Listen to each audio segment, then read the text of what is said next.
Hello student, आज हम class 11th 12th का चैप्टर फंक्शन स्टार्ट कर रहे हैं।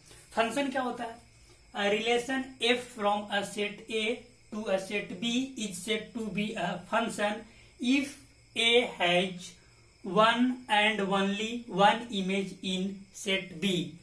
ये तो डिफिनेशन हो गया। चलिए हम अपने लैंग्वेज में समझना चाहते हैं फंक्शन को कैसे डिफाइन करते हैं।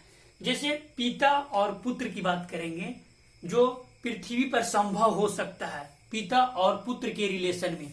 जैसे हमारे पास सेट ए और सेट बी है, और दोनों होना चाहिए क्या? नॉन इम्पेटी सेट होना चाहिए। कैसा होना चाहिए? नॉन इम्पेटी सेट होना चाहिए। मतलब सेट खाली नहीं होना चाहिए, उसमें कुछ एलिमेंट होना चाहिए। ठीक है, ये पुत्र है, ये पिता है। जैसे हम बोलेंगे वन का पिता कौन है जी? तो बोलेंगे 4। टू का पिता कौन है जी? तो बोलेंगे 5। 3 का कौन पिता है जी? तो बोलेंगे 6।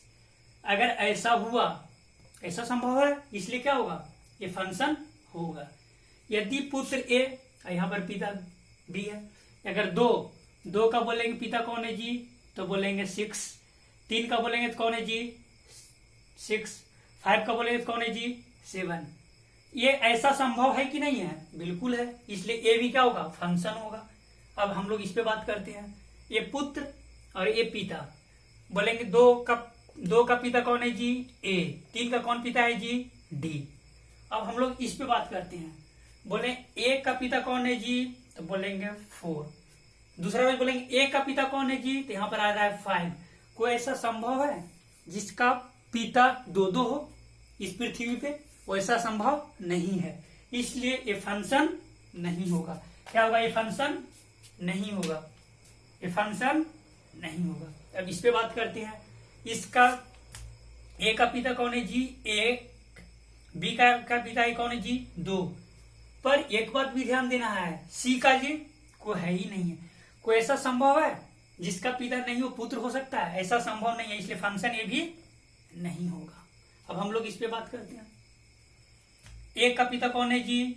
ए है। 2 का पिता कौन है जी? ए है। 3 का पिता कौन है जी? ए है। 4 का पिता कौन है जी? ए है। 5 का पिता कौन है जी? ए है। 6 का पिता कौन है जी? ए। बी का नहीं है। ऐसा संभव है? हो सकता है ए का बहुत सा बाल बच्चा होगा, इसलिए ये फंक्शन संभव है। हो सकता है दूसरा का नहीं हो, इसलिए फंक्शन होगा। ये फंक्शन होगा, ये फंक्शन होगा, ये फंक्शन होगा। ये फंक्शन नहीं होगा, ये फंक्शन नहीं होगा। यानी एक बात और ध्यान देना है कि सभी रिलेशन जो होंगे फंक्शन जरूरी नहीं होंगे, लेकिन सभी रिलेशन जो जरूरी नहीं है कि फंक्शन होंगे, लेकिन सभी फंक्शन जो होंगे रिलेशन जरूर होंगे। बात को समझिए आप सही से। क्या बोल रहे हैं? सभी फंक्शन रिलेशन होते हैं, सभी फंक्शन रिलेशन होते हैं, परंतु सभी रिलेशन फंक्शन नहीं होते हैं। ठीक है।